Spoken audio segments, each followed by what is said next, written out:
at the Women's Center, and this has been such a wonderful initiative for us. So we are in part 2 of our presentation for our job readiness series. And today you're going to be hearing some great information about negotiations. And I think no matter where we are in life, we could certainly all improve our skills when it comes to negotiating. But before I kick that off, I just want to talk a little bit on behalf of the center. And the first thing, and is always a priority for me to say this, is that the work that we do is really not possible without the help and the generosity and the time of our amazing volunteers.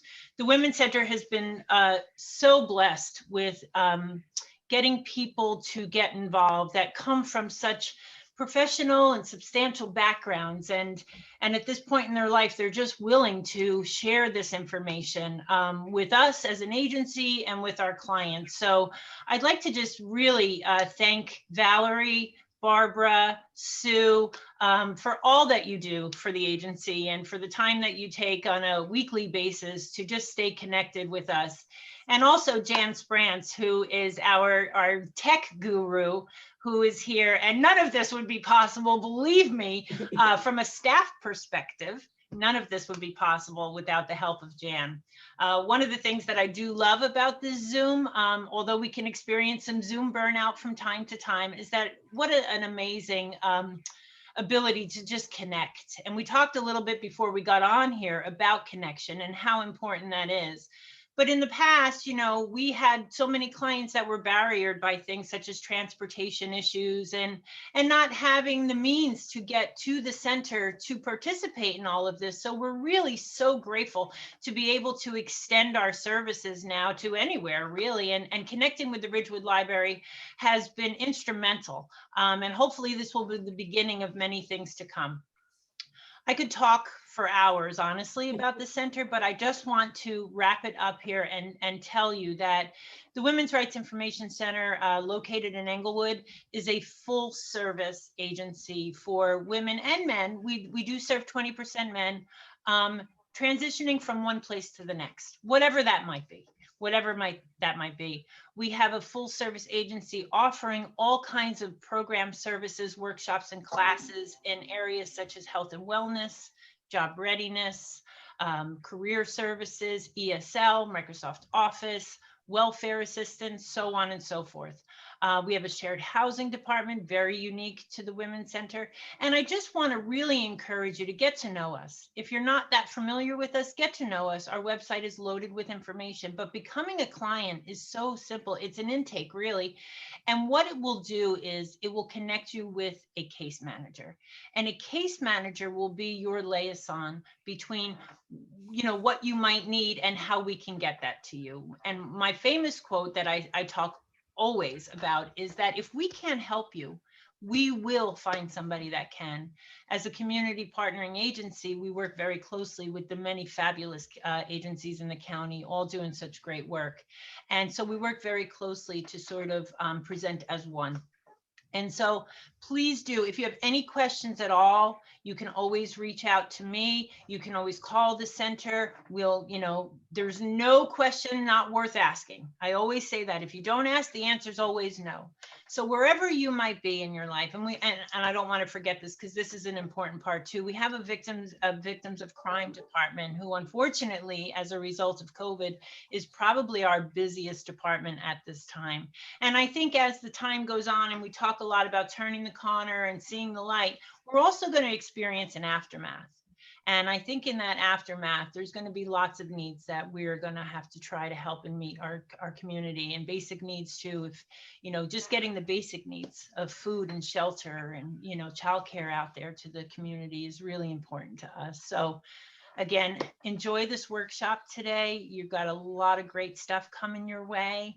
If you're in, you know, you're looking for work, please contact us. Whatever we can do to help, we'd be happy to do so. I think you're going to have a wonderful hour here.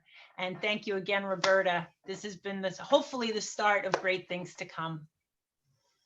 I'm heading into the office now. So all of you have a great afternoon and happy holidays. Thank you. Yeah. Okay, Lisa, thank you. And the Women's Center is in a tiny white house in people say sometimes it's the best kept secret in Englewood. And I know most of you on the call today live in Ridgewood. And I think sometimes we think Englewood to Ridgewood is really far away. And if you have access to a car or some type of transportation, taking buses from Ridgewood to Englewood is probably a question of 2 buses, but if you have a car, it's under 15 minutes, probably. Valerie comes there. I go to Ridgewood a lot, and I live a little bit further away. So don't let this distance stop you. I know it came up last week, and even in negotiation today, it's going to come up. One of the best ways to accomplish something you're looking to do is if you have a network that you can reach out to for help in how to do it, who to talk to, where the first steps are. So just as the Ridgewood Library is an amazing, amazing resource, so is the Women's Rights and Information Center. And so applause to both.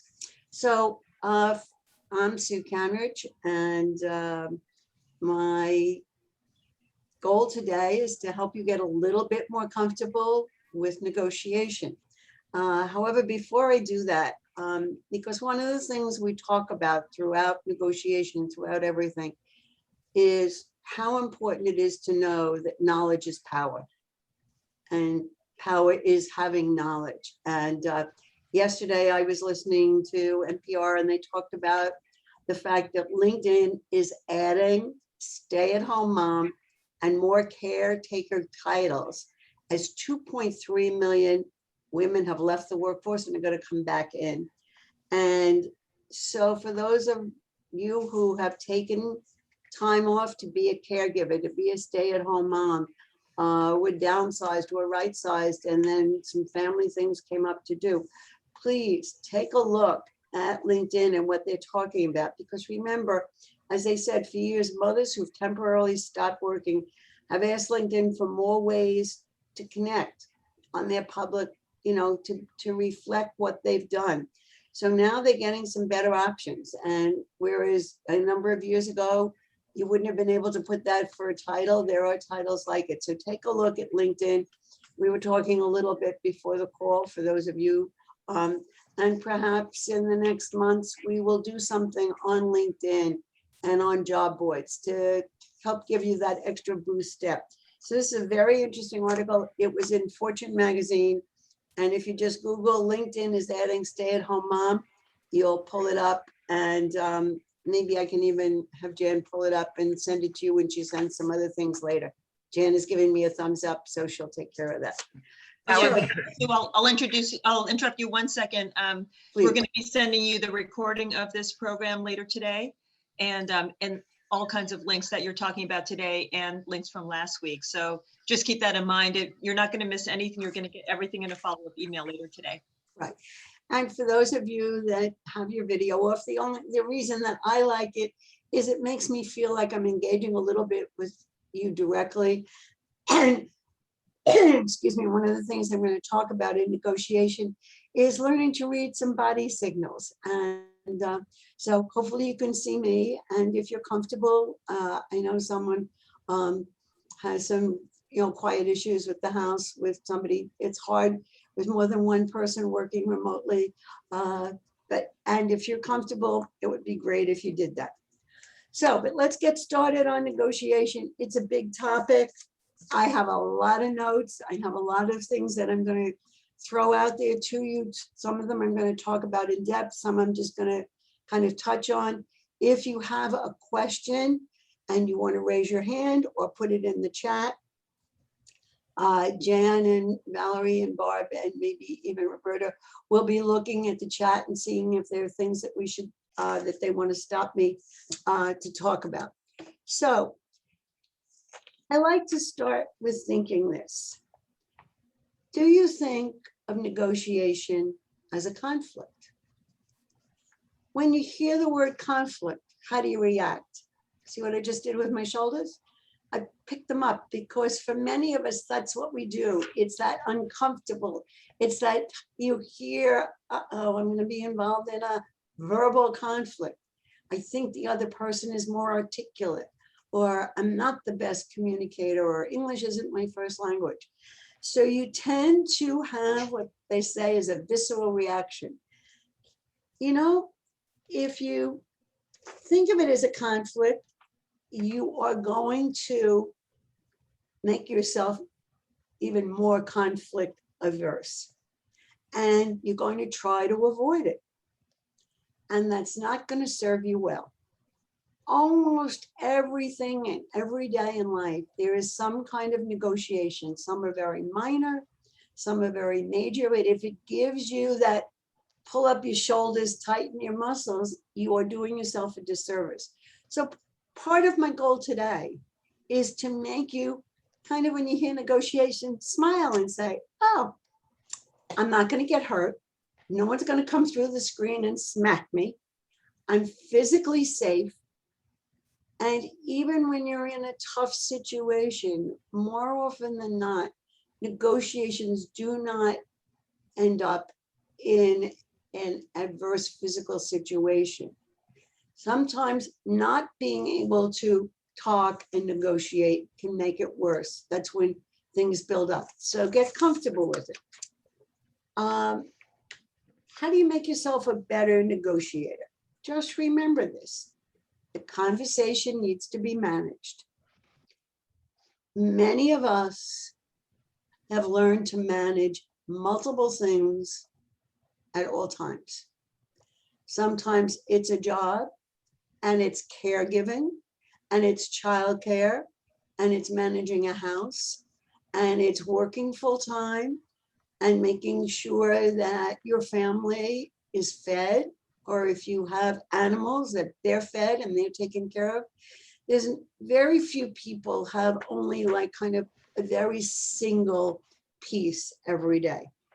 So how can you make yourself a better negotiator in general? Practice one word. Everybody ready? It's a 2-letter word, and the word is no. Just say it. If you're comfortable, say it out loud. If not, say it to yourself right now. No. You notice I kind of shook my head. I put emphasis on it. Now, little children are the best negotiators. Some of you are smiling. Why is that? What's their favorite word? It's not yes. It's no. No, no, no, no, no. And sometimes they say it to you, ready to tear your hair out. And then what do? You say, okay. So they win. So think about it. Just practice saying no. It's not easy. It's like eliminating the word but from your vocabulary, because when you say but, it creates an exception. It's very hard to say and instead of but. I'd like you to do this, but I understand that it's hard. I'd like you to take care of this. And I understand it may be a little difficult. I'll be here to help you. Just see the difference in how I communicated the same thing. That is a form of negotiation. It's getting the information across. So how can you say no? If you live with anyone, learn to say no.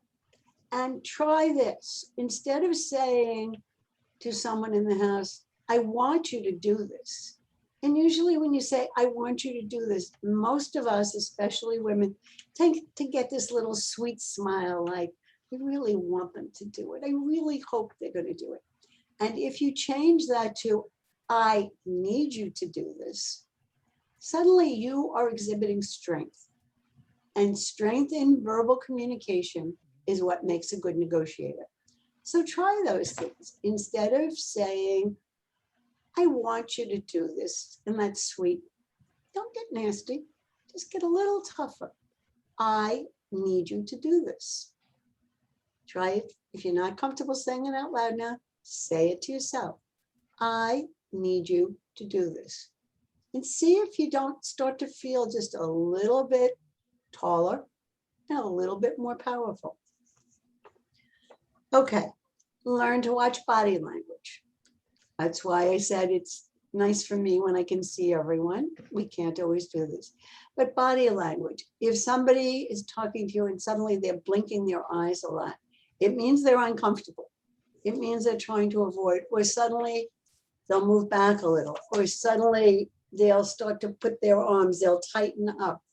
You know what those things mean. It means a wall is going up. And when there's a wall going up, you're not going to be able to communicate. It gets more difficult. Now, listening is probably the most important part of communication. And it's how you'll understand what's going on in the other person's mind.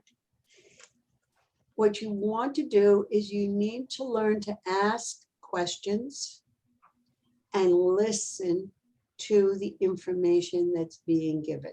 Now, what do we know about most of our faces?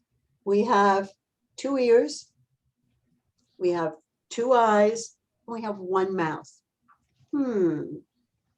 Why is it that we tend to talk far more than we look or we listen? It's the wrong proportion. The best negotiators, more often than not, the people that you read about that excel, the people that get featured in business magazines, or actors and actresses, people that kind of get the spotlight, almost always, it turns out when you read about them, you read their bios, it turns out they like to communicate. They're very strong communicators. They're strong listeners. They're strong observers. So if you observe visually and listen auditorily and talk a little bit less, you will find that you will reach goals that you didn't think were possible. And the goal could be coming away with a win-win negotiation, which we're going to talk about in a few minutes. So think about that. Picture a face. Picture why we have 2 eyes, 2 ears, and 1 mouth. And use them in proportion. So if you listen at least 50% more than you talk, you're going to find that some good things are going to start to happen. Now, remember, I said before, you get knowledge by listening to other people. You get knowledge by researching, and knowledge equals power. And in order to do that, you want to become good question askers. Now,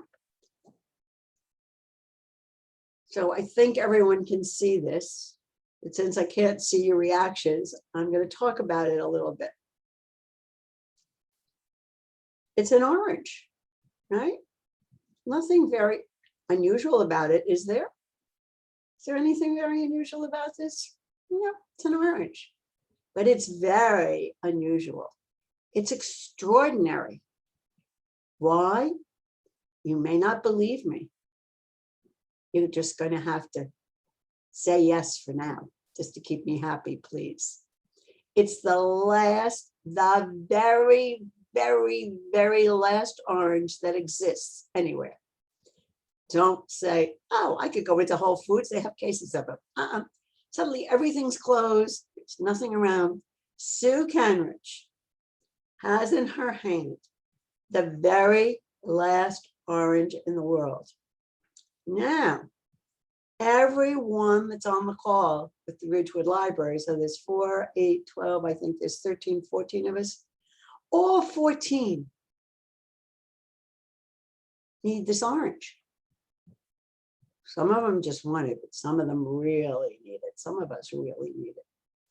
And what are some of the things that we can do? Somebody that's unmuted want to tell me what's one thing you can do? Dot? What do you think? What can you do? You can try to share it. Try to share it. Okay. How do you share it? Midori, how do you share it? You can try to buy it from you. Buy it from me. Oh, so you think everything has a price, right? Well, I guess because it's, something everybody would want. Right. The last Anne one. Marie. Thank you, Midori. Absolutely. Anne Marie. What else? What's your thought? I'm going to give you all a hint. Rewind your mind. Rewind your mind a little bit. When I talked about listening and I talked about how you gain knowledge, I said, one of the most important things to gain knowledge, which equals power, and to be a good communicator, is to learn to ask good. Everybody see the symbol I'm writing? This Good stuff? question. Good Ask question. questions. Now, in a lot of negotiation courses, this exercise with the orange can go on for hours, if not days. It almost has an infinite amount of possibilities. But in the essence of time and the fact that we only have an hour, I'm going to make it very short. And I'm just going to give you a little insight. By asking questions, by someone saying to me, help me to understand. Listen to how he said it. Help me to understand, Sue. What do you need the orange for? And I might say to you, help me to understand, what do you need the orange for? Or if you had the orange, what might you do with it? How would you use it? Why do you need it? Who is it going to help? What's it going to do? And in all the years that this has been done in a lot of MBA programs, over the years, they have found the most extraordinary ways of dividing the very last orange. How can you do it? Someone might say, I am a professional chef, and I am in this amazing competition. And if I win it, it will pay enough money that I can open my own restaurant. And the dish that I'm making needs a teaspoon. Everybody knows the size of a teaspoon, not much. I need a teaspoon of zest. Now, zest is the exterior part. It's a very fragrant part, and you just kind of skim it off. And then someone else says, well, I am starting a new type of orchard, and therefore I need the pits. Well, there could be 20, 30 pits in here. And someone else says, I am about to make an artificial skin. And the research that I did showed me that a good way to start would be to see the makeup of the membrane in between the segments of the orange. So maybe 4 people want to do that, but there's probably 20 segments, 20 pieces of that membrane in here. Someone else just needs the outside. Somebody else needs to make another recipe for another competition, and they need 1 teaspoon of fresh orange juice. And there's probably in this, there's probably at least 6 ounces. So that leaves a lot of room. Does this make sense? Someone else may say, hey, I'm far stronger than Sue Kanrich. She looks pretty weak. I could just grab it and run. Now, that's that kind of fight mentality. The problem with that is then it's a win-lose, and that's not what we want. So we want to become verbal. Please, if you learn nothing else in the next hour, learn that asking questions is the most profitable, the least painful way to gain knowledge. Okay, I'm going to say it one more time because I don't want you to forget it. Learn to ask questions so that you will become knowledgeable in whatever it is you're looking to learn or to accomplish. And once you do that, you will feel powerful. And when you feel powerful, you feel far more capable, and competent. So you're going to do better on interviews. You're going to do better getting promotions. You're going to have less, I call that agita, oftentimes within family situations, because there's less conflict and there's more peace. Okay? Make sense so far? So as you are going to do more negotiation, I want you to start to do it over small things. Don't decide that the first negotiation you're going to do is buying a very expensive something, a car, even a sofa for the house, or a house itself. Start by doing simple things. Start by learning, and this is a funny article, it's called Haggling for Shy People. And I think we have that, and we'll send it to you. Spring is coming. Even with COVID, my sense is there's going to be a lot of garage sales now because it's going to be outside. People are going to wear masks. Start by going to a garage sale or two. What happens at a garage sale? Things are priced whatever, maybe from 25 cents to maybe as high as $250. Usually things at garage sales are more on the lower end. Start by learning to negotiate. You see something, it's 25 cents. You say to yourself, I'm not going to negotiate about that. How much less can I get it for? Try it. It's painless. You're not going to lose anything. Maybe there are two things there. You want them both, and they're each more 25 cents. So that's 50 cents altogether. You happen to have 2 quarters in your pocket. You say, it's easy enough. Hey, I'm going to take these, and you stick them in your other pocket. And you toss 50 cents in the cigar box that's holding the money. Not this time. This time you're going to say, if I were to buy both of these, what would be the best price? Maybe they're going to say 30 cents, maybe 40. I would hope, but you never know, that the 10 cents you're going to save or the 5 cents is not going to, make a difference between putting food on the table, because first of all, you're probably buying something at the garage sale. You're going to get home and say, why did I buy this? I already have, salt and pepper shakers like this. Or did I really need another little dish? Or did I need another spoon? Whatever it is. And try it. Just try it. It's the best way to learn. The other thing is, there is almost nothing in retail today that doesn't have negotiation. Anyone buy things online ever?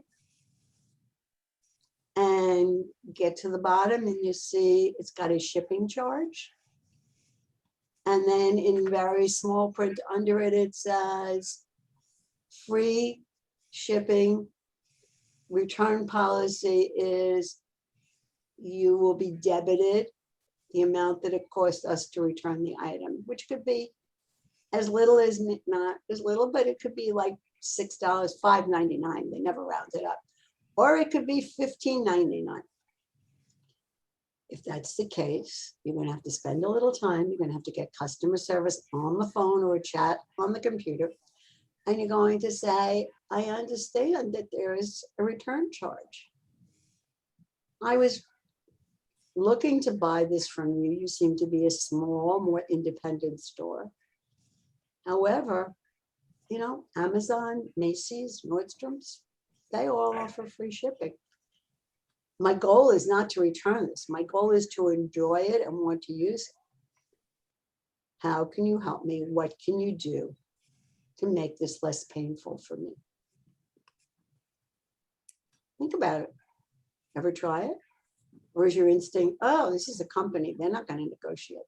Yes, they are. How many of you have a cell phone? Anybody? Anybody have a wireless phone? You use Verizon, you use AT&T, you use whatever. It takes a while to get someone on the phone. And usually you can get some charges reduced or removed. If not, you can try this. Say to them, by any chance, do you know anyone in your marketing department? Now you can hear the silence of saying, that's a marketing. I'd like you to find someone in your marketing department, and I'd like you to ask them this question.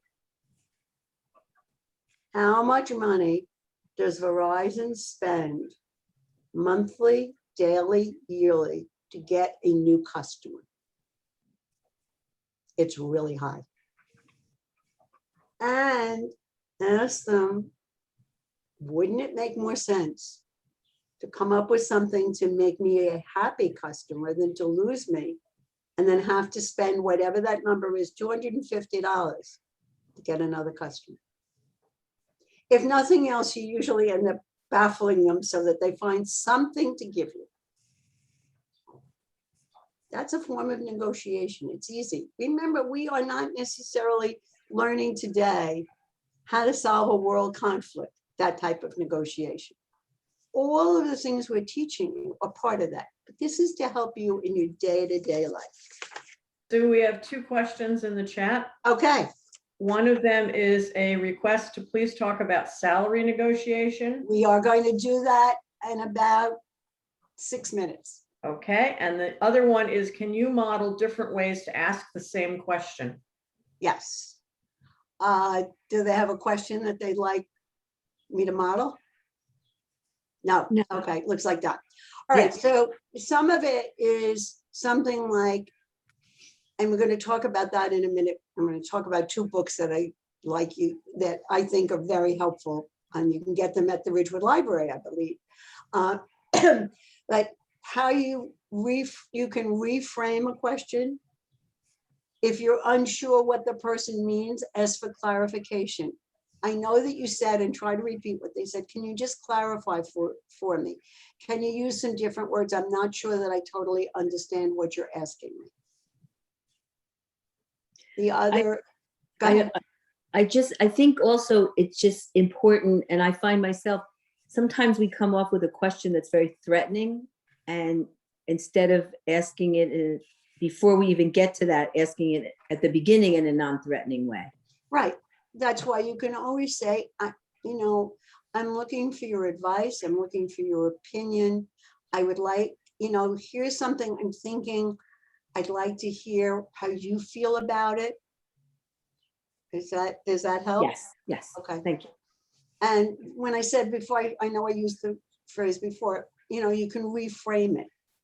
So think about, and that brings up a very good point.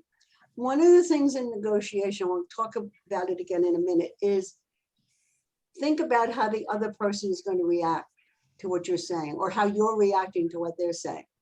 And in a minute, we'll talk more about make sure that you're thinking about the issues, not the person.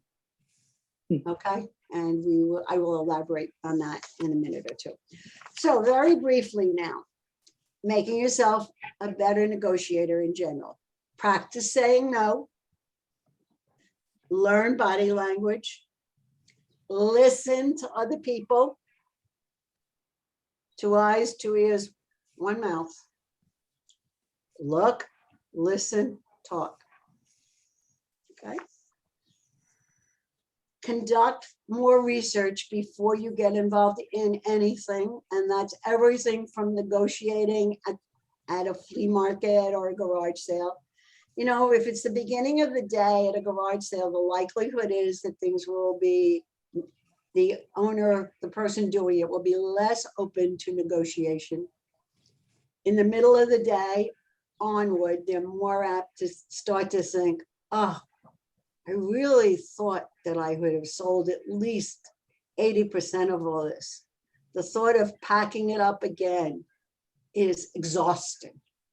And suddenly you come by and you start to poke and you say, I'm interested in a number of these things, but they're really more than my budget. And suddenly you're saying, I, as the garage sale person, is saying to myself, if I could get them to take most of this, you know what? I already did well. I sold a couple of good pieces. And say, why don't we do this?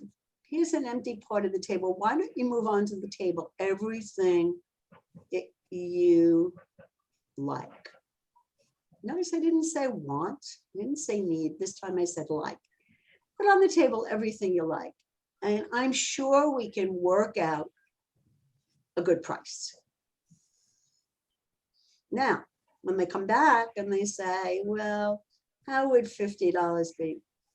Don't smile, because you already figured if they said anything under 100, you were going to be in good shape. Say, I wish I could. And then notice what I did. What did I do? I didn't have a senior moment. I didn't forget what I was going to say next. I just closed my mouth. And suddenly they say, well, if it was 40, would that be better? By the way, I was just quiet for 3 seconds. It's painful how long 3 seconds can sound. And suddenly they say, if you have $35, I'll help you pack it up and I'll put it in your car for you. Then you decide, All right, you got it down enough. And then you saw a little sign on the cigar box that said half of all the proceeds are going to the Friends of the Ridgewood Library, or it says half the proceeds are going to the Women's Rights and Information Center. Suddenly you feel guilty. So after you get done at $35, you say, you know, I'm going to give you an extra $5 because I really like what you're doing to support the charity. See how it's working? Start to picture it in your mind. You know, this is what it is. So do your research and think about it. Think about the timing. Think about the information. And start by negotiating everything. Become a better listener. Become a better speaker. Now we're going to get into some more. We're headed toward salary negotiation. But negotiation, remember, is a process in which two or more parties who have both common interests and conflicting interests put forth and discuss options in terms of possible agreement. Okay? Both common interest and conflicting interest have to be present to have a negotiation. Remember, the optimal approach to negotiation requires structure and flexibility, planning, and a thorough understanding of the goals of both parties. Be passionate about what you want. Make your position well known. The more you practice, the more you're going to build up your confidence. You need to identify opportunities to practice that, to get used to your negotiation. So maybe you're purchasing an appliance at a department store. You're looking for raise in pay. I know that's something you all want. We're going to talk salary negotiation for the last part of the session. Dealing with a family over which movie to watch. You know, those of you that have Netflix, maybe you have all those little icons of everybody in your household. Everybody gets a vote. But you want to practice how to get your vote to have more power. You want it to be win-win. You want your family or whoever else you're watching with to feel like they had input into this decision because you want it to be win-win. Okay, give yourself an opportunity to learn how to do this. You go into the nursery to buy plants for your garden. See if you can negotiate. A couple of the pots don't look so well. You know, they've got a lot of brown leaves. Either see what their return or exchange policy is, or see if they'll throw in a couple that don't look so good at no cost. And remember, we need to do more listening skills. Okay, so very quickly, there are two books, and these are on the list Jan will send. One is a book by Herb Cohen. It's called You Can Negotiate Anything. And it's a very readable book. It's old in some ways. He's funny. He talks about examples of everything from how do you negotiate with your child in the restaurant that's under the table and doesn't want to come out and is making animal sounds. Here, some of you are smiling. So learn it. He talks about win-win, and learn about things that are at your disposal. Make it easy for your opponent to say yes by asking questions in a positive way. Now, that's an easy read and it's a fun read, and I believe the library has it. Otherwise, you can buy it used on Amazon probably for $2 or $3. This is like the premier book in negotiation. It's called Getting to Yes, and it's negotiating agreement without giving in. It's by Fisher and Uri, and they started the Harvard Negotiation Project. Now, the thing about this book is we could spend an entire course. We could probably spend several days delving into it and why it's important, but we don't have the time. So we're going to go very quickly. I'm going to give you a couple of really key points in it. One, they use the word BATNA, B-A-T-N-A. BATNA is the best alternative to a negotiated agreement. It means that you need to know what your bottom line is. You need to know before you start, what are you going to give? What do you need to get? Where is your bottom line? If you're buying a house, you need to know what the absolute maximum is you're going to pay. And no matter how much you love the house, Don't go above it. Remember, there's always another house. So the other thing in here that's very, very, very important is you need to understand that you need to separate the people from the problem. If you're negotiating with someone you know and you care for, it's going to be a lot less tension because you're going to come up with a way to make it work. But let's say you need to negotiate with somebody that you really either don't like or they make you feel very inferior. It weakens your point. So separate the person from whatever the issue is, whatever the problem is. Just remember, separate the people from the problem. Focus on interests, not positions. Learn to manage your emotions. As often as you can during the negotiation, express appreciation. It could be as simple as after a few minutes, you know, I'm really glad we've had this opportunity. I thank you for making this happen. It didn't cost you anything, but it made the other party feel a little beholden. Put a positive spin on the message. It's kind of like what Dot said before. Take the rancor, take the anger out of anything you're saying. Try to put a positive spin. Don't always react to each thing. Learn to listen intently, because frequently the best thing you can do is just keep quiet for a little bit. We'll have more time later, or you're going to learn how to establish your BATNA, but right now I want to move toward salary negotiation because someone asked for it and I think it's something you're all interested in. So let's remember this. When you're looking for a new job, you don't have anything to decide until you have an offer. One more time. When you are looking for a new job, so often I hear, oh, I have so much to think about. I have so much to decide. And I say, no, you don't. And then I'm quiet and I say, what do you mean? No, I don't. Until you get an offer, until a hiring manager says, I would like to make you an offer to come to work at our company, blah, blah, blah, at this, until then you have nothing to decide. Once you have an offer, then, and only then, is it decision time.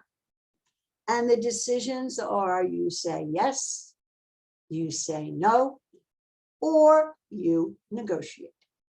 So let's talk about that for a minute and let's make it easy. Yes, is the offer is 18% more than you expected it to be financially. The whole benefit package is better. You expected, at best case scenario, you'd have to pay 50% of all your health benefits. You only have to pay 30%. You thought that there was going to be a lot of overtime, which is not paid. And one of the things in the offer is the person offering it to you says, just remember when we talked that we have a very strong work-life balance. We call it life work.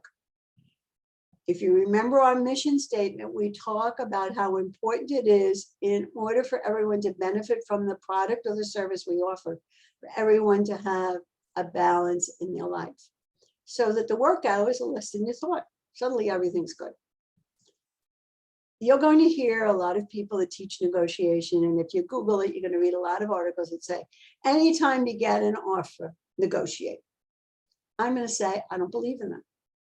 If the offer is everything you hoped it would be and more, say, thank you. I really appreciate that you value what I'm going to bring to the company and have made me a professional offer.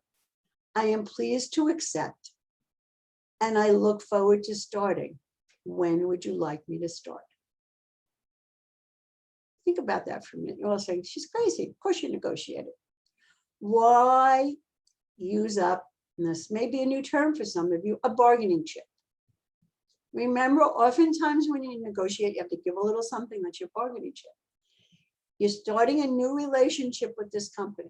What would you rather have the hiring manager say, wow, that was easy. This is going to be a great person to have on my team. I have to remember in the future that they were really professional to deal with. Suddenly they feel they owe you something. If you negotiated, and maybe you were only negotiating because everything you ever read said you should do it, you may get something, you may not, but you're going to now owe them something because you asked something of them versus giving them something, which was a positive, professional, and rapid answer. Does that make sense to everybody? I see some yeses. Okay. Now, the flip side of that is you've had 3 interviews with the company, and each time you interviewed, you felt less comfortable. There was something about one or more of the managers that just made you uncomfortable. You realized after you were there the second time that the place did not seem terribly clean. As you walked through to the office where you were going to interview, you saw everybody kind of sitting with their heads down or their eyes in the computer. Nobody looked up, nobody smiled. You walked past what looked like a break room and there was silence. There were a couple of people in it. Now, this was before COVID or after everybody is, this is a different world now on Zoom. You're not going to be able to pick up some of that. But you suddenly say, and each time I came, according to MapQuest or to Google Maps, it looked like it should only take me 26 minutes to get here. First time I came, it took me 47. The next time it came, it took me almost an hour. Today, it took me 45 minutes. This is going to be a long commute. And then they make you an offer that's 18% below what you said was the minimum you would accept in your mind. What do? You need the job. You want the job. Do you need it? That much. You have another interview this afternoon. You can make it really simple and say, I really appreciate that you want me to join XYZ.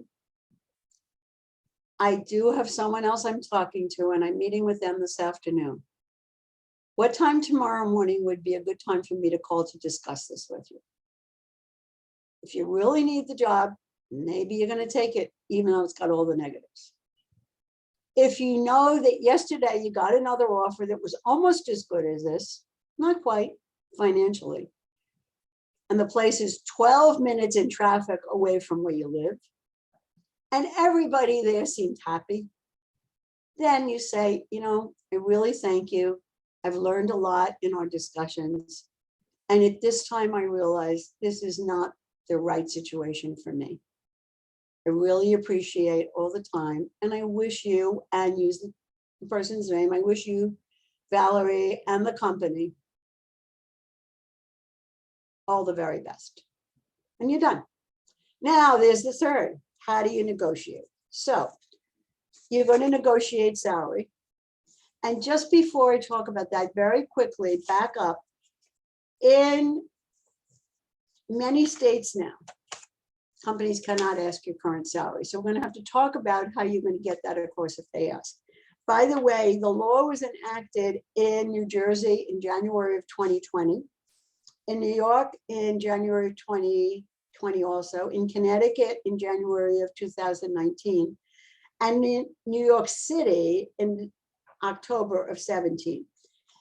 So what do you have to be able to talk about? You don't want to give them your salary. So this is really important. This is all about salary negotiation, whether it's for a raise or for the job.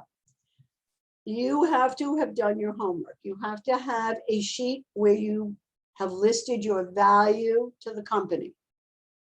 If it's a new opportunity, what you anticipate your value will be. If you're looking for a raise in your current situation, what value do you bring? What benefit do you give to that company? How do you make your department run smoother, faster. If you're a single contributor, what have you done? The assignments that you've asked to do, are you normally done on time, in which case you're saving them money?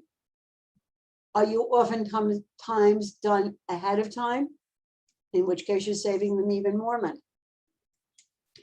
And you can say to them, if it's a new opportunity, I'm sure you'll agree that if I'm right for this opportunity, you, and use the company name, will make me a professional offer. One more time, if this is an interview and they ask you about salary and you don't want to give it and you don't have to give it, but you want to move forward,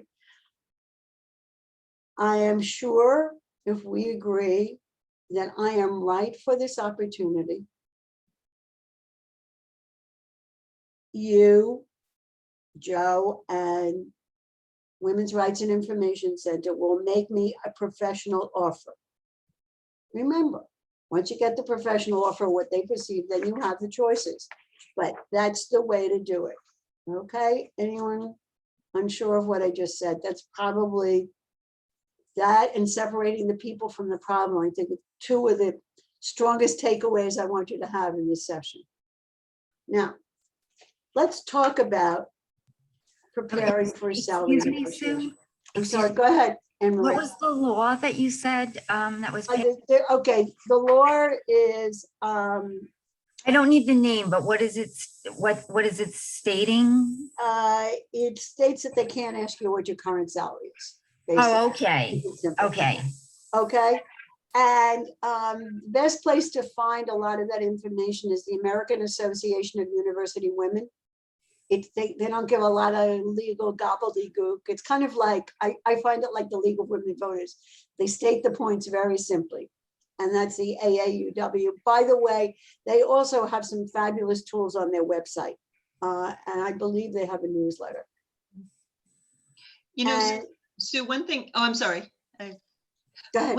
It's hard to determine, like you can know your worth in terms of your experience and skills and previous positions. Negotiating that now in the post-pandemic time when everybody's budgets have been slashed, and, you know, how reasonable should you be, like building in a certain percentage of? Okay, so good question, Roberta. So Glassdoor, payscale.com, and LinkedIn, among three, have salary calculators on them. You're bringing up a very good point. Let's say you've been working throughout the pandemic and you haven't gotten a raise. The thing you have to look at, and public places like libraries have one set of problems, for-profit corporations have other. However, you have to know what value you bring. Possibly within the library, and I'm a big library proponent. Within the library, maybe over the last, not even a year, but maybe over the last 2 years or 3 years, the number of staff has decreased. The library gets money in multiple ways. Some is state, some is federal, some is county. But then there are many of the libraries have what they call Friends of the Library that do fundraising and things like that. And maybe what you can do, and to be fair, and I want to say this in the right way, everyone has a budget that they need to get compensation to allow them to fulfill their budget needs. And the fact that, and that doesn't change the fact that everyone deserves to be paid fairly and professionally for what they do. And it's very hard if you are a caring person to not think, I need to not ask for a raise now because I know my company or my non-for-profit is struggling. However, perhaps what you can do is you can offer, if you have some ideas of ways to bring more money in, and say that, you know, I've heard about some grants. I can help write them. if we get this grant, I would like to know that then we can discuss an appropriate raise for me. Mhm. You didn't say, if you don't say yes, I'm not going to do this. But think about it, everybody. It's part of negotiation. It's a subtlety. If you work in a company, maybe you could say, I really was anticipating by this point, by April of 2021, that I would have had 2 increases in salary. I understand the difficult time. I have found that I have become very efficient at doing my job. And I would like to suggest that we look at my working 4 days a week instead of 5 Mhm. at the same salary for the next 6 months. Mhm. In 6 months, let's write down that we will review it and see whether there's more money or is there something else that we can do as a trade-off? Because that's really what you need. Right. Now, to many people, an extra day off every week is going to be worth a lot of money. To other people, what they need are the dollars. So you need to, as I said before, you need to get in the right mindset, but you need to know what it is that you have to have. Does that make sense? Mhm.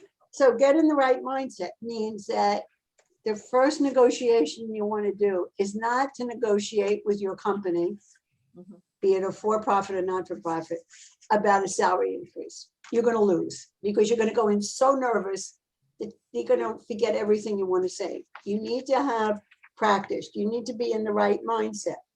If you've gotten far enough in an interview process to get a job offer, if you are with your boss and you're getting a performance review, and so far everything has been at or above, let's say they use a point system and 10 is the highest point you can get. And so far you're down to what you know is the next to the last question, and none of your points have been below a 9.5. You deserve a raise. You are doing an extraordinary job for the company. You are a valued employee, and value has a dollar number on it. And just because you're the newest one in the department does not mean that you don't deserve a bigger raise. And that's a question of some companies get very iffy about that. And I'm going to cede to Valerie in a minute about the big corporations. I worked for a very small company, and everybody did their own negotiation. The bigger the company, the more structure there is to that. We'll do that in a minute. Remember, There are 2 questions that came in on chat. I'm going to read them to you and you can decide when you would yes, like. go ahead, please, before. One of them is from an individual who can only work certain hours because of caregiving responsibilities. Right.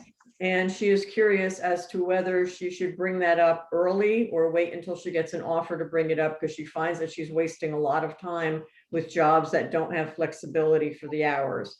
And the second question. Okay, let's just stop with that for a minute, because that's a.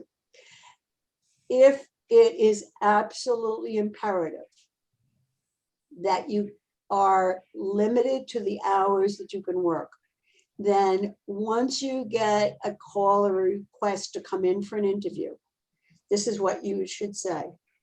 I'm very excited. I've read about your company. I really like X, Y, and Z. I need to ask a question so that we both maximize our time. I need to ask a question so we can both maximize our time. My work hours have to be between X and Y. During training for the first couple of weeks, I can be flexible on that. After that, and so I am asking, if I am the very best person for this job, can we make that work? Whoever it is that asked, just put in the chat or however. Did I answer that so that you're comfortable with it, or do you need us to do it again? And while we're waiting for that answer to come back, Valerie, there's another question. Yes, the other question is, how do you ask for a high price for a job or work? I'm sorry, how do you ask? How do you ask a high price for a job or work? You show the value you brought to other companies. And before you put the dollar sign on, you show the value you're bringing, what you've accomplished, and you've done your research to know what it is they are expecting and anticipating that you will need to accomplish. Oftentimes you'll look at things and there'll be a range. Always assume that you deserve the top of the range, and always assume that the company is hoping that they're not going to have to pay the top of the range. The fact that they put the top of the range down means that for the best person, listen to what I just said, for the best person, they will pay that. You have to ascertain during the interview, are they looking to hire the best person, or are they looking to pay as little as possible? Oftentimes it's not the same. So as part of your interview, you can say, help me to understand a little bit more about the culture of the company. I noticed on your website, you talk about excellence. I've always been a person that holds excellence in extremely high regard. I know sometimes it comes at a little bit more expensive price. However, it usually is a good investment and it's a win-win all around. Whoever asked it, I hope that helps. Mhm. Yes. Okay, so research salary range before you go in to talk to your boss or when you're getting a new job. There are places, and I just said some of them, there are other places like the Department of Labor Statistics. And the most important is your own network. And we talked about that a little bit last time. We've been talking about LinkedIn. That's part of your network. You can pose a question to a group on LinkedIn, a group in your industry or in your job category, that in the Northeast, what is the anticipated salary for someone with X, Y, and Z experience? The beauty of today and the computer and Google and Siri and all of that is you don't have to be unprepared. You shouldn't say, oh, I wish I had known that before I interviewed. Then it's your fault. Get the information, okay? When you go in, if you're going in for a raise, you're going in for your interview, have listed all the things you've accomplished. If it's at your current job, the things you've accomplished in the last 6 months, the last year, however long you've been there. Kind of break it up into 6 month or 4 month segments so that you can speak to the person you're talking to. Oftentimes you ask for a raise during a performance review. If it's a very small company, you are going to have to be proactive about sitting them down. One of the beauties of large companies, they usually have this all written out in a handbook as to how often raises occur and what the schedule is. Small companies without an HR department, without a good, strong handbook, you're going to have to catch whoever your boss's boss is or your boss, grab them for a cup of coffee, find a quiet time, and make your statement. People used to use the expression, plead your case. You're not pleading for anything. You are showing your value, and you are showing them why a higher salary is a very strong investment in continuing to have your department, the company, run as smoothly as it has. And you have helped to bring revenue into the company due to X, Y, and Z. Does that make sense? Always be ready to discuss more than just money. I said that before. Maybe you need different work hours. Maybe you know that the company has the opportunity to afford gym memberships. The company moved a year ago and you didn't realize how much longer it's going to take you to get to work. So some of that could be flexible hours. Some of it could be that the cost of going to work every day has gotten more expensive. It could be very simple to ask them if they have worked out something with a gasoline credit card. Those are called bargaining chips. It's not just the dollars. It's not just so much more per hour or so much more per year.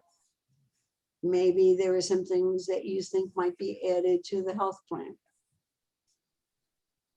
Maybe you want to see if there's, some additional money that can go into your 401k or profit sharing if they have it. Now, some of that they can't because everybody has to be treated the same. And some companies have flexibility with that. Remember, some of the key phrases are to know, what your employment contract said when you went to them, if this is your raise. If you're looking for a new company, if you're about to accept an offer, make sure if there's an employment contract that it is not so onerous that if it doesn't work out, that you're going to have a problem. You can always, even if you've said yes and they say, that's great, we'll send you the package, have somebody, you don't necessarily have to get an attorney, but see if you have a friend or somebody that's good at reading those things, just to make sure you're not signing anything that's going to become a problem later on. Okay. A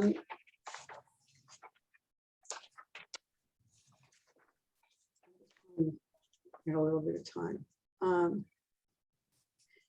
If you are at the company and you have some sense of what's in the budget, that helps you to know what you can expect or ask for. If it's a small company and they're not locked into specifics, perhaps an extra vacation day, an extra sick day. Maybe if it's a very large company, sometimes they have credit cards, different companies have credit cards. Sometimes those credit cards come with a charge. Maybe they can give you that as a perk. Perks have money. I'd like to ask Valerie, just because we're over time and I don't know how many people really need to cut off. Valerie, would you just speak for a minute about prudential and salary negotiations and also offer negotiations, if you will, please? Sure. In big companies like Prudential, you would be surprised at how little the hiring manager has as far as flexibility. If you are going to a big company, I would do what Sue just said to be sure that you understand what the market is for the job that you want. And then when you get to that part of the negotiation, you can ask the hiring manager, what is the market reference range for this job that we're talking about? In most big companies, that is common knowledge that employees know what the market reference range is for each of the jobs, and it's not a secret. So they will tell you. They will say the market reference range for this job is $42,000 to $59,000 a year, or whatever the answer is. What you might need to know is that hiring managers usually have flexibility of between the 25th and the 75th percentile of that market reference range. Below the 25th percentile, they're not going to want to bring you in. Then you're probably not, that's not the right job, and you're not the right person with the qualifications. Above 75, they're not going to want to bring you in because there's no place to bring you. And a hiring manager is going to say, then I'm going to have someone who cannot advance and I can't offer promotions and bonuses later. So the sweet spot is between 25th percentile and 75th percentile. So you do the math really quickly in your head. When the hiring manager tells you what the market reference range is, you figure out that you want to be as close to that 75 as you can get. If you can get between 50 and 75, you're doing really well in a big company. And what Sue just said, I think is very important. although a hiring manager, no matter what level they are, they could be a very senior person, they really don't have that flexibility outside that market reference range, because big companies have to treat everybody equitably, and it's very important that we keep inside those ranges. What the hiring manager does have flexibility in is the non-monetary aspects. So the things like in former pre-COVID life, you get to work from home on Friday. It might be that you get an extra hour for lunch on Tuesdays because you want to go and read with your child's reading group. An extra vacation day, which is not formal, but an arrangement between the boss and the person. Those are all negotiable. Those are all places where the hiring manager can be flexible. Do not expect an awful lot of flexibility in salaries. Valerie, what did you mean by the percentiles? I didn't understand that. If the market reference range is between X and Y, and that is the 100%, what is the 25th percentile? So if it was 0 to 100, the 25th percentile would be $25, and the 75th percentile would be $75. So you would have flexibility between 25 and 75, but not above 75 and not below 25.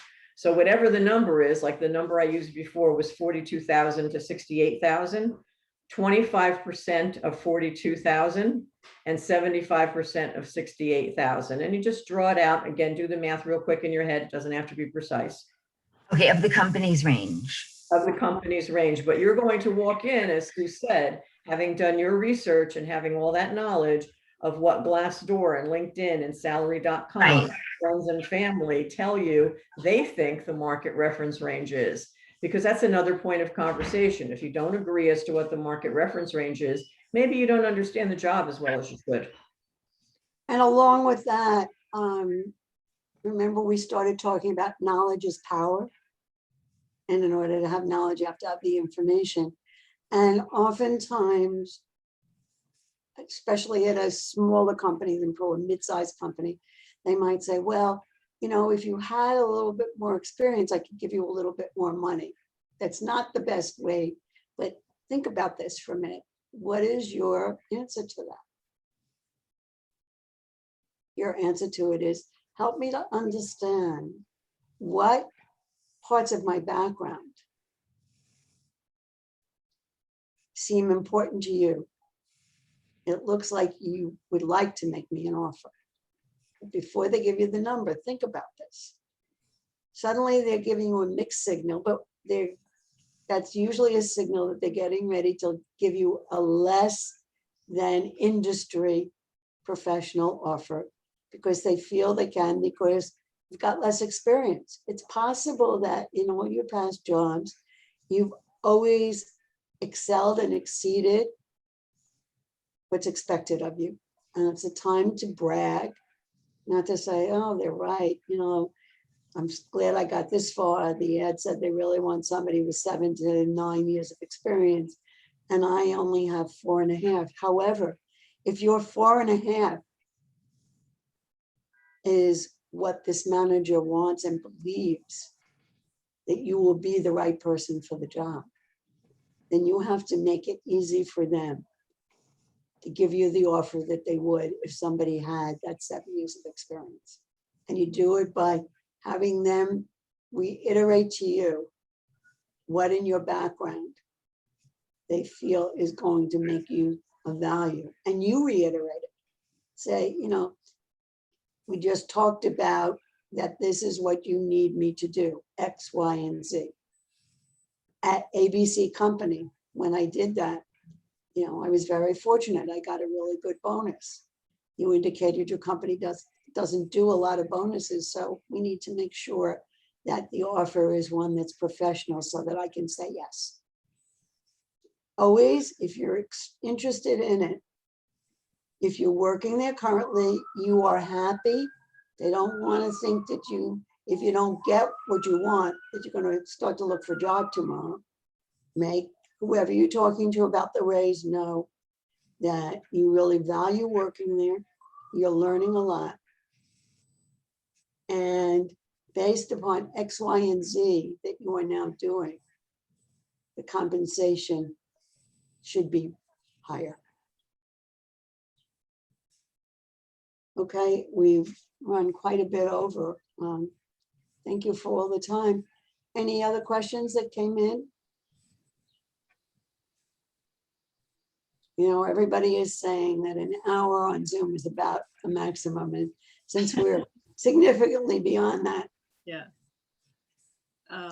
This was- everyone, just please, all of you that are participating, I know that through Roberta, we will send you whatever information. It will also include contact information for Barb, myself, and Valerie. And we would welcome answering anything we can. We ourselves are very strong networkers, and if we don't know something, we go within our network and we do our best to find out for you. So it's been my pleasure to participate with you today. I hope you've come away with something. Remember, listen, pay attention, speak. More of this, more of observing, and less of this will put you in a better place.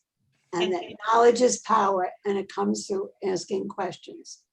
Don't go into a salary negotiation at your current place of employment ill-prepared, and don't go to an interview ill-prepared. Mhm. Even if you only have, if you suddenly get a call, you only have 20 minutes, quickly get online, at least look at the company's website. See what it says. Make sure you know a little bit about them. You know, what do they do? What's their mission statement? Next thing, if you have time and you know that you're interviewing with Jan Sprance, get on LinkedIn or Google Jan Sprance. Know something about her. Where did she work before? Oh, wow, she worked at some place I worked for. Mhm. At least you have a point in common.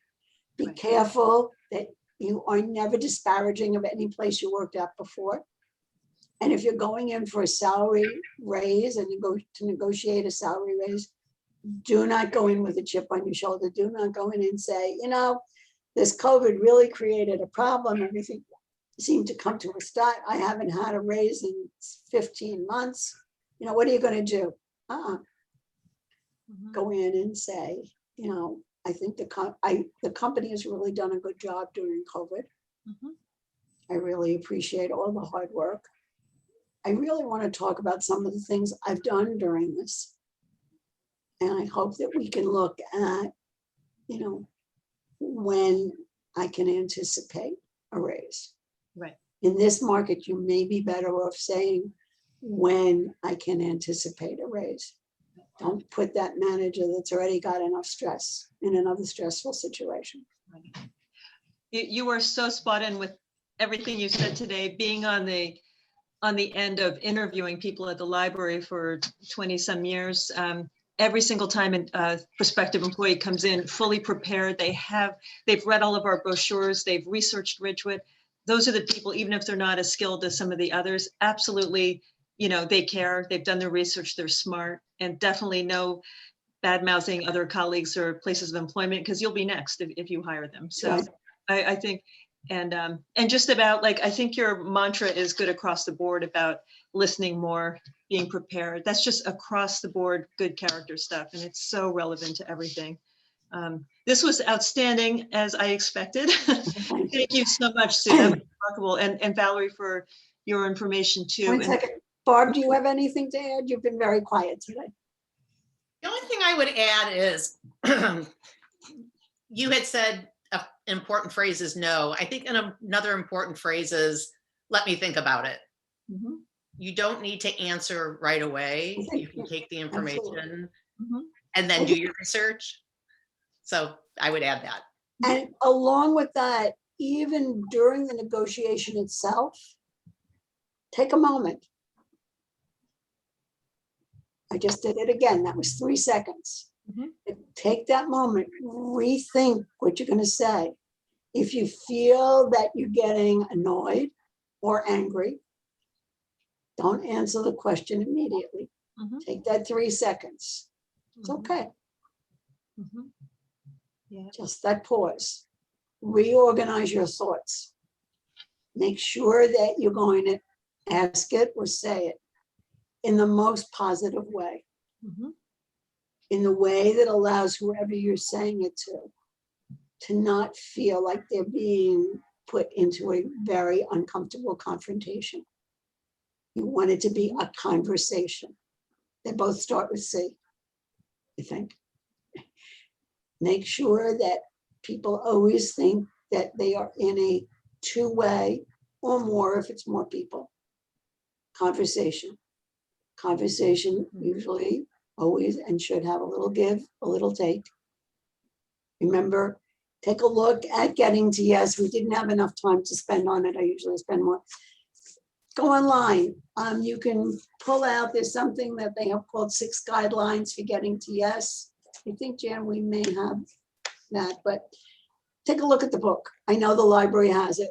Yeah. They may or may not have the Herb Cohn, which has more kind of human kinds of things about funny situations, interpersonal situations, which have a lot of negotiation in them. But this is also available. And for those of you that use Ridgewood, I know that Ridgewood is part of Buckles, am I right?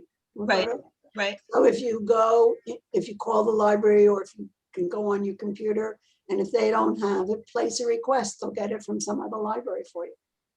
And we have a career collection on the second floor, the reference level, and some online resources that are particular just to the Ridgewood Library as well as the Buckles one. So I'll include some information in our follow-up email. Yeah, I'm going to ask a personal question now. Is the library open for browsing at all? Yeah, so we're open. We really never close too much, only a tiny bit in December for the holidays. So right now we're open 30 minutes for browsing, 60-minute for computer use, and a 2-hour silent study table period. So yes, and we've been doing a lot of, curbside. We can check out books right to the lobby. Basically, we can accommodate you in terms of whatever your comfort level is. Do you have to make an appointment? No, you just come right to the, to sit down or to do anything. Like to browse? Yeah, to browse, you just walk right in. If we go beyond our capacity, then we make adjustments, but so far. Okay. If you want to sit down for the 2-hour silent study, you just sign in at the reference desk and we give you a table pass. And Valerie just put something in the chat, I noticed. Make sure you're looking at your camera. I hope I did that. Yeah, yeah. I tried to move my lamp this morning. It's the heaviest, most fragile lamp, that big arc. So I tried to move it so at least it wasn't going through one of the paintings. Decide whether to take the paintings off the wall. And anyway. don't do what I'm doing with the light behind me, because that's not good. That looks fine. And also, I keep trying not to look at myself. Right. So I'm like, well, no, it's because you want to have a pleasant listening face, which is so important. Right. So let's take another 2 minutes if everyone has it. Does anyone who hasn't asked a question have one they'd like to ask now? If you can raise your hand, or if you don't mind unmuting yourself, or just, put the camera back on and kind of raise your hand. We'll just give it another minute or two. If not, I've enjoyed meeting all of you. And Roberta, one day I'll come by next summer in Ridgewood. I know where the library is. I cannot wait to have all of you in the auditorium. I love it. We'll serve coffee and muffins and we'll have a great time. So you just wait, all of you. She's got our number. She knows we like that. Thank you very much. Oh, it's wonderful. Thank you all for coming, and thank you again, Sue, and all of this amazing team at the Women's Rights Information Center. Look out for an email later today. We will have contact information, links, YouTube links to the video from today and last week. And please include any topics you would like to see in the future. We're discussing doing something in June, so please send your input. It really helps all of us. Absolutely. Be healthy and safe, everyone. Wonderful. It's been a pleasure. Have a wonderful day, everybody. Everybody. Thank you. Thank you, Jan? Roberta. Yeah. Jan and Marie is asking a question. Yeah. I have a great exercise for team building. It's not, you can't use it now because you need to be, people have to be together.